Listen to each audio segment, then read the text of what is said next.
मेरे भाई के मरने के बाद मेरी भाभी को मैंने अपने पास ही रख लिया, क्योंकि मेरी भाभी को कोई औलाद न थी और मेरा भाई भी इस दुनिया से जा चुका था। उनको इतना सदमा पहुंचा कि वो बैठे बैठे बेहोश हो जाती। मेरा पति उनको डॉक्टर के पास ले जाता और फिर वापसी पर मेरी भाभी बहुत खुश होती और काफ़ी सारा सामान लेकर घर आती। एक दिन भाभी बेहोश हुई तो मैंने पति से कहा कि आज मैं भी उनके साथ जाऊंगी। ये सुनकर मेरी भाभी को होश आ गया। फिर एक दिन भाभी को मेरा पति अस्पताल ले गया। जब मैंने पीछा किया तो उन्हें एक घर में लेकर गए थे। जब मैंने देखा तो मेरा पति भाभी के साथ। आज फिर से मेरी भाभी बेहोश हो गई थी। मेरा पति उन्हें गोद में उठाए गाड़ी में बैठाकर डॉक्टर के पास ले गया। सदमा ही कुछ ऐसा था। मेरे भाई की कुछ दिन पहले ही मौत हुई थी। मेरी भाभी को बार बार दौरे पड़ने लगे थे। मेरे भाई भाभी में बहुत प्यार था। मैंने आज तक कभी उन्हें लड़ते झगड़ते नहीं देखा था। भाई के अचानक से एक्सीडेंट होने की वजह से मौत हुई। 4 दिन से मेरी भाभी ने एक निवाला भी नहीं खाया था। मैंने ज़बरदस्ती उसे कभी दूध पिलाने या कभी कुछ खिलाने पिलाने की कोशिश की, लेकिन वो साफ मना कर देती। एक अजीब बात ये थी कि वो किसी के हाथ से खाना न खाती, लेकिन जब मेरा पति उन्हें अपने हाथ से खाना खिलाता तो वो खाना खाने लगती। मैं और मेरा पति भाभी का बहुत ख्याल रखते। एक तो वो बे औलाद थी, उस पर अब पति का गम भी। मुझे उसकी हालत पर बहुत अफसोस होता, लेकिन न जाने क्यों जब से मेरे भाई की मौत हुई वो रोज ही चक्कर खाकर गिर जाती। मेरे पति उन्हें डॉक्टर के पास ले जाते। मुझे तो बहुत परेशानी सी होने लगी। एक तो मेरी भाभी किसी काम को हाथ भी नहीं लगाती, सारा काम मैं ही करती। फिर मेरे दोनों बच्चे छोटे थे, उन्हीं से मुझे फुर्सत नहीं मिलती थी। उस पर अब ये आफत मुझ पर टूट पड़ी कि भाभी आए दिन बेहोश हो जाती।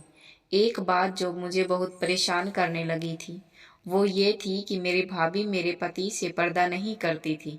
हालांकि उनका मायका भी ठीक ठाक पैसे वाला था, लेकिन वो अपने मायके भी नहीं गई थी। कहने लगी कि मुझे अब हमेशा इसी घर में रहना है, जबकि वो जवान थी, चाहती तो दूसरी शादी भी कर सकती थी। लेकिन कहने लगी कि वो मेरे भाई राहुल के नाम पर ही जिंदगी गुजारेगी। पहली बार तो मैंने यही सोचा कि वो सदमे में है।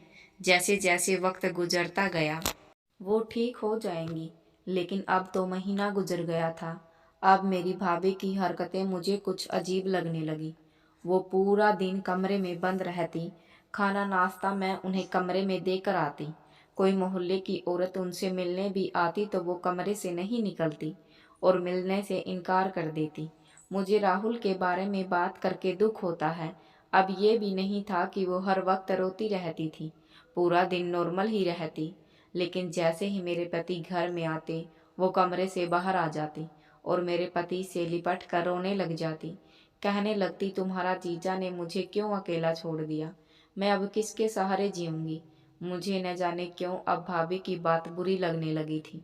अगर उन्हें इतना गम था तो मेरे गले लग कर रो लेती, अपना जी हल्का कर सकती थी। ये कौन सा गम था, मेरे पति के साथ लगकर ही कम होता था। पूरा दिन तो वो भली चंगी रहती थी। मेरा पति पूरा दिन का गया भूखा प्यासा थका घर लौटता तो वो कमरे से निकलकर उसके गले लगकर बीन डालना शुरू कर देती, साथ ही चक्कर खाकर बेहोश हो जाती। मेरा पति उन्हें गोद में उठाए डॉक्टर को ले जाता। जब वापस घर आती तो बिल्कुल ठीक ठाक अपने कमरे में चली जाती। ऐसी कौन सी बीमारी थी जो मेरे पति के आते ही हो जाती, और जब भाभी डॉक्टर से लौट कर आती तो ठीक हो जाती। मेरा पति भी बिना नाक मुंह बनाए मेरी भाभी के काम के लिए तैयार हो जाता, और अगर मैं किसी काम के लिए कह देती तो मना कर देता कि अभी थका हूँ, नहीं जा सकता।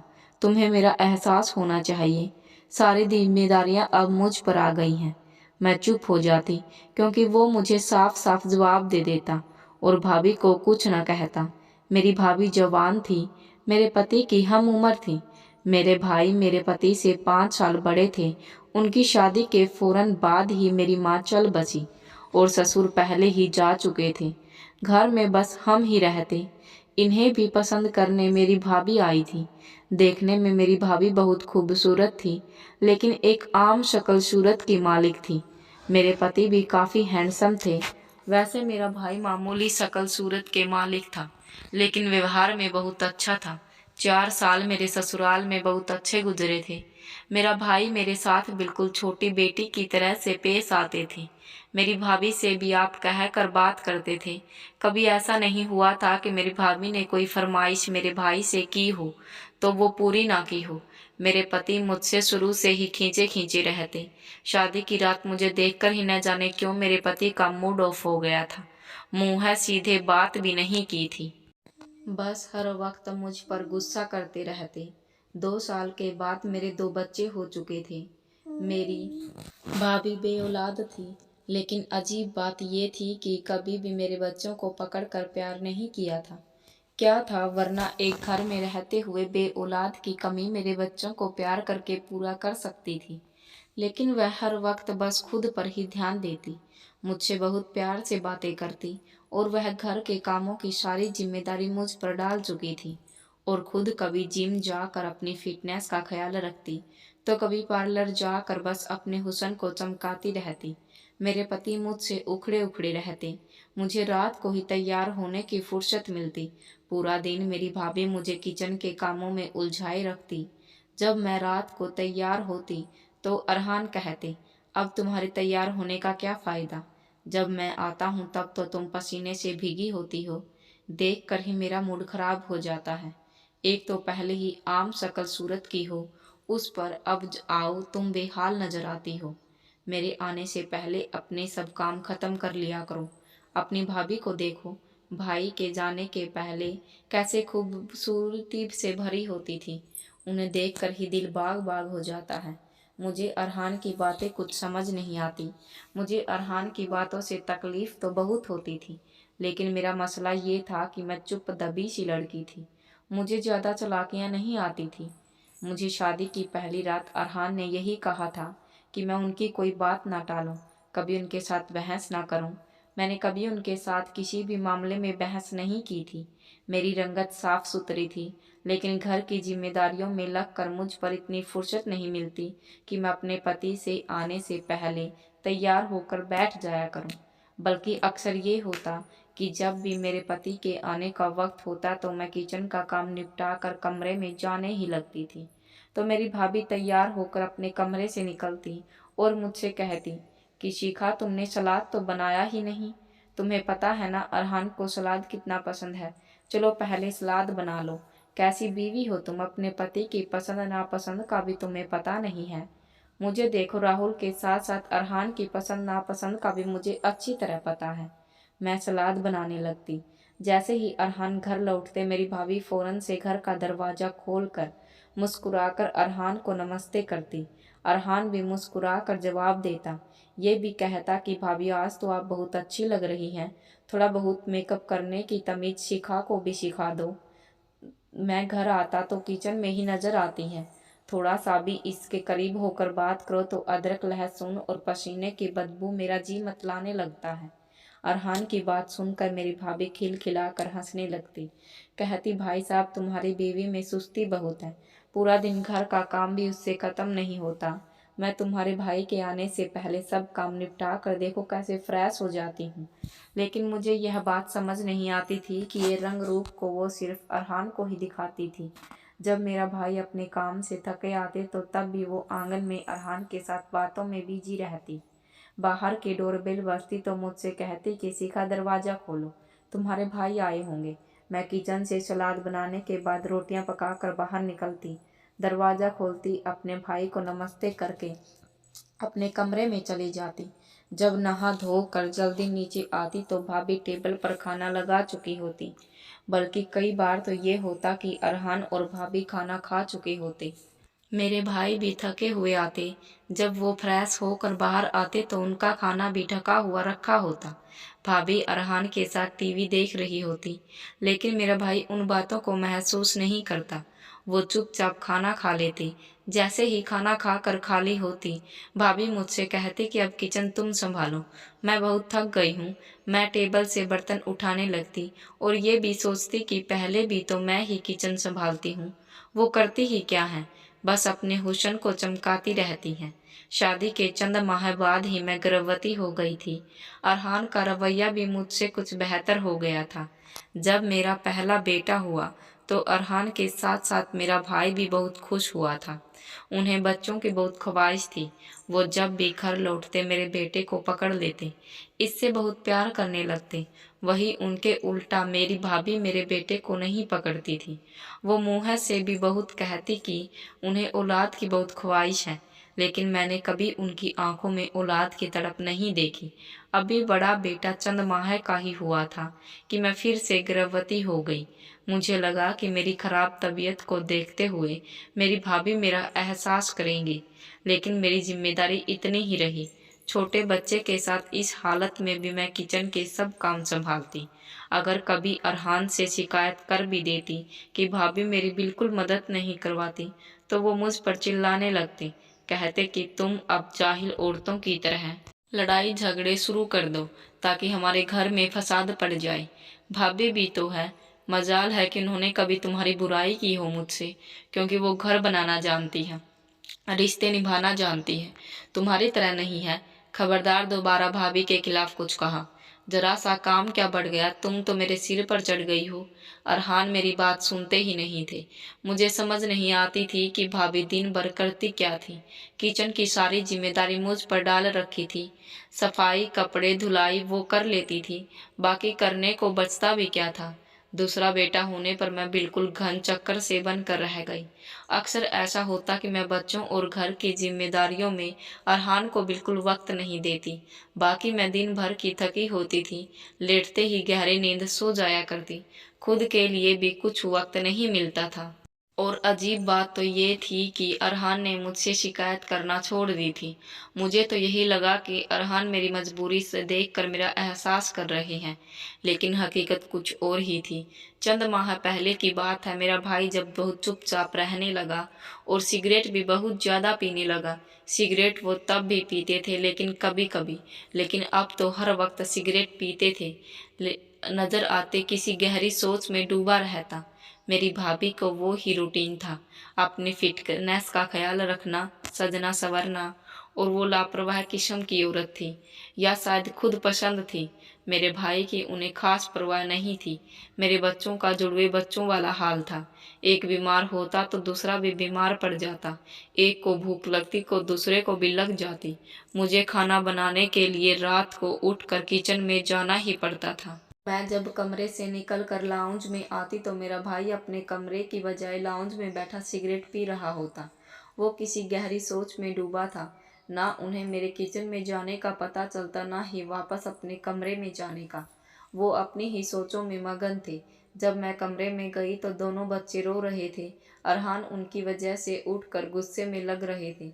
मैंने दोनों बच्चों को खाना खिलाया तो बच्चे चुप हो गए। मैंने अरहान से कहा कि भाई आजकल बहुत चुप चुप रहने लगे हैं, सिगरेट भी ज़्यादा पीते हैं, क्या वजह है? अरहान शायद नींद में थे। कहने लगे ऑफिस की टेंशन होगी, ठीक हो जाएगी। ये कहकर लेट कर सो गए। लेकिन भाई ठीक होने की बजाय अपने गम अपने सीने में छुपाए दुनिया से चले गए। और अब मेरी भाभी ने एक नया तमाशा शुरू कर दिया था कि जैसे ही अरहान ऑफिस से घर आते तो वह कमरे से निकलकर उनके गले लगकर रोने लगती और चक्कर खाकर बेहोश हो जाती। अरहान उन्हें गोद में उठाकर गाड़ी में बैठाकर डॉक्टर के पास ले जाते। जब वह वापस आती तो खुश नजर आती। मेरी तो हैरत की इंतहा उस दिन न रह पाई जिस दिन उनकी इच्छा पूरी हो चुकी थी। लाल रंग का जोड़ा पहने वो फुल मेकअप के लिए कमरे से बाहर निकली, फिर रोने लगी। शक्ल बनाकर अरहान से कहने लगी, उनको मैं ऐसी अच्छी लगती थी, कहते थे तुम हमेशा सजी सवरी रहा करो, लेकिन अब वो नहीं रहे। लोग मुझे कहा इस तरह से बनसवार देखकर जीने देंगे जैसा वो चाहते थे। उनकी बात सुनकर अरहान भी उनकी बात की तारीफ करने लगे। कहने लगे आप रोज ऐसे ही तैयार रहा करें जैसे भाई को अच्छी लगती थी। उनकी गलत बात पर भी मेरी क्या मजाल थी कि मैं अरहान के आगे कुछ कह जाती। अब तो रोज तैयार होने लगी, घंटों अरहान से बातें करती। मुझे ये अब देखा भी नहीं करते थे। हर दिन हर 2-3 दिन बाद वो बेहोशी का ड्रामा करती। अब तो जब अरहान के साथ वापस आती तो हाथ में शॉपिंग के बैग भी होते और अरहान मुझसे कहते कि भाभी का दिल बहलाने के लिए मैंने उन्हें शॉपिंग करवा दी, ताकि उन्हें ये लगे कि भाई नहीं है तो उन्हें कोई पूछने वाला नहीं है। एक बार तो जो कुछ मेरी नज़रों ने देखा मेरे होश उड़ने के लिए काफ़ी था। रात को मैं बच्चों के रोने की आवाज़ सुनकर बैठी, बराबर में देखा तो बिस्तर खाली था। अरहान गायब थे। जब मैं फीडर इन बनाने के लिए कमरे से बाहर निकली तो मुझे अपनी भाभी की हंसने की आवाज़ आ रही थी। मैं धीरे धीरे कदम उठाते हुए उनके कमरे तक पहुंची। दरवाज़ा बंद था लेकिन खिड़की खुली थी। जो कुछ मेरी आंखों ने देखा मेरे पैरों तले से ज़मीन निकल गई। मैं वापस अपने कमरे में आकर रोने लगी। मैंने बच्चों को फीड दिया और सुला दिया। कुछ देर बाद ही अरहान मुस्कुराते हुए कमरे में आ गए। मुझे देखकर कहने लगे, तुम अभी तक जाग रही हो? मैंने पूछा, आप कहाँ थे? तो कहने लगे, भाभी भाई के बाद बहुत उदास हो गई थी। मैं पानी पीने कमरे से बाहर निकला तो मुझे उनके कमरे में रोने की आवाज़ें आ रही थी, इसलिए मैं उनके पास चला गया, उन्हें तसल्ली दी। मैं थोड़ी मुस्कुराई और कहा, आपके यहाँ भाभी को सीने से लग कर तसल्ली दी जाती है? मेरी बात सुनकर वो मुझे घूरने लगे। कहने लगे, तुम छुप छुप कर मुझे देखती हो, क्या समझती हो तुम मुझे? वो मेरी भाभी है, तुम्हारे भाई की बीवी है। मैं उनके छोटे भाई समझकर तसल्ली दे रहा था। लेकिन अगर तुम मुझ पर यूं ही शक करती रही तो हाँ, तब मैं ज़रूर उनसे शादी कर लूँगा। ये बात सुनकर तो मेरी हवास गुम हो गई। मेरे पास मायका के नाम पर कुछ नहीं था। एक भाई था, वो भी भगवान ने छीन लिया। मैंने एक चुप्पी साध ली। मेरी भाभी तो और भी बेशर्म हो गई। अब तो अरहान के साथ बाहर खाना खाने भी चली जाती। वो मुझ पर हुक्म भी चलाने लगी, लेकिन मैं भी कब तक उनका दामन थामे रखती। एक दिन मैं उन पर चिल्लाने लगी। मैंने कहा कि आपके अंदर शराफत नाम की चीज़ है भी नहीं। अरहान के साथ होते हुए आपको शर्म नहीं आती? वो पति मेरा है, लेकिन रात आप उसे रो धोकर अपने कमरे में बुला लेती हैं। उस दिन भी जब मैंने कमरे की खिड़की से देखा तो वो अरहान के सीने से लगी हंस रही थी। कह रही थी, तुम मुझे बिल्कुल उन्हीं की तरह लगती हो। जब मेरे करीब जाते हो तो मुझे लगता है कि वो मेरे पास हैं। प्लीज़ अरहान, मेरे पास बैठ कर मत जाओ। और हम उसका सर सहला रहा था। कहने लगा, आप क्यों हर वक्त भाई को याद करती रहती हैं? इस तरह तो बीमार पड़ जाएंगी। मैं एक औरत होने के नाते कैसे सब बर्दाश्त कर सकती थी? जिस मोहब्बत पर मेरा हक है वो अरहान से मेरी भाभी आंसू बहा कर हासिल कर ली। वो मेरी बात सुनकर ठहाके लगा कर हंसने लगी। कहने लगी, जाकर पहले अपनी शक्ल आईने में देखो और फिर अरहान को देखो। तुम उसके साथ कहाँ जचती हो? तुम उसकी बीवी कम और नौकरानी ज़्यादा लगती हो। मुझे उनकी बात सुनकर अफसोस हुआ। मैंने कहा, तो फिर आपने मेरे लिए पसंद किया। इंसान देखने में जैसा भी हो, लेकिन नाइंसाफ़ी बर्दाश्त नहीं कर सकता। मुझसे ये सब बर्दाश्त नहीं हुआ। वो इस बात पर हंसने लगी। कहने लगी कि मैंने जानबूझकर तुम्हारे लिए अरहान को पसंद किया था। मैं जानती थी कि तुम और अरहान के हिसाब से अच्छी नहीं हो। असल में मुझे तुम्हारे लिए अरहान जैसा लड़का ही चाहिए था, ताकि वो तुम्हारी बजाय मुझे देखने पर ध्यान दे, मेरी तारीफ करे, क्योंकि मेरे साथ भी ऐसा ही हुआ था। मैं कितनी सुंदर थी, लेकिन मेरे माता पिता ने तुम्हारे भाई की सिर्फ शराफत देखकर एक मामूली शक्ल सूरत वाले शख्स से मेरी शादी करवा दी। मैं जब विदा होकर इस घर में आई तो पहली बार मैंने तुम्हें देखा था, तो मैंने तभी सोच लिया था कि तुम्हारे लिए लड़का मैं ढूंढूंगी जो तुम्हारे भाई से बिल्कुल अलग हो। मैंने तुम्हारे भाई को पहले ही मना लिया था कि तुम्हारी इकलौती बहन है, तो जिस लड़के के माता पिता ना हो उस लड़के को अपने साथ ही रख लेंगे। तो पहली एक नज़र में अरहान पर अपना दिल हार बैठी थी। तुम्हारे भाई के कमरे में दुल्हन बनी बैठी थी, लेकिन मेरे दिमाग में बस एक ही शख्स था और वो था अरहान। अरहान को मैं पहले से जानती थी। तुम्हारा भाई मेरे रूप की तारीफ बहुत करते थे, लेकिन मुझे कभी उनकी जुबान से अपनी तारीफ अच्छी नहीं लगती। मैं तो रोज़ अरहान के लिए सजती संवरती थी। वो मुझे तुम्हारी भाभी समझता था, इज्जत भी करता था, लेकिन एक ही तकलीफ होती थी मुझे अरहान से कि वो मुझसे दूर दूर रहता, मुझे देखता नहीं था। शायद इसलिए कि उसकी बीवी की भाभी थी, लेकिन अरहान की ये आदत मेरी जान जला कर रख देती। लेकिन मुझे न पति की परवाह थी न तुम्हारी। मैं सुंदर रूप की मलिका हूँ, मुझे हैंडसम आदमी चाहिए था और अरहान मेरी सोच पर खरा उतरा था। तुम्हारे भाई को बच्चे अच्छे लगते थे, लेकिन मुझे अपनी फिटनेस प्यारी थी। मैं कोई बांझ नहीं हूँ, ना ही तुम्हारे भाई में मुझे कोई ऐसी कमी थी। मैंने खुद ही बच्चों का झंझट नहीं पाला, क्योंकि मैं तुम्हारे भाई से दूर रहने और अरहान से करीब होने के बहाने ढूंढती थी। मैं धीरे धीरे अरहान से बातें करने लगी, उसके साथ वक्त गुजारने लगी। तुम्हारे भाई को यही लगता था कि मैं अरहान का ख्याल रख रही हूँ, ताकि उसे माँ की कमी महसूस ना हो। जब भी अरहान ऑफिस से वापस आता, मैं तैयार होकर उसके सामने आती। फिर मैं अरहान से खुद पूछती कि मैं कैसी लग रही हूँ, क्योंकि मैं चाहती थी कि वो मुझे देखे और मुझे देखकर मेरी तारीफ कर दे। तो मैं हवा में उड़ती फिरती। अगर मुझे तुझसे ज़्यादा सुंदर होती तो वो तुम्हारी तरफ खो जाता, और ये मुझसे बर्दाश्त नहीं होता। तुमसे शादी के बाद मुझसे शिकायत की थी कि मैंने उसके लिए तुम्हें क्यों पसंद किया। कहने लगी कि भाभी, कोई अपने जैसी लड़की ढूंढ देती। यह सुनकर तो मेरा दिल ही झूम उठा। तुम्हें मैं हर वक्त इसलिए किचन में उलझाए रखती, ताकि तुम कभी भी अरहान के दिल में घर ना बना सको। वक्त यूं ही गुजर रहा था, लेकिन तुम्हारे भाई को मुझ पर शक हो गया। उन्होंने मुझसे मुंह से तो कुछ नहीं कहा, लेकिन ये गम दिल में लगा लिया। वो मेरी आंखों में अरहान की मोहब्बत को देख चुके थे। मैं उनसे अरहान के लिए मोहब्बत का इजहार भी कर चुकी थी। ये भी कह चुकी थी कि वो मुझे बिल्कुल पसंद नहीं है। मैं उनके साथ मजबूरन ज़िंदगी गुजार रही हूँ।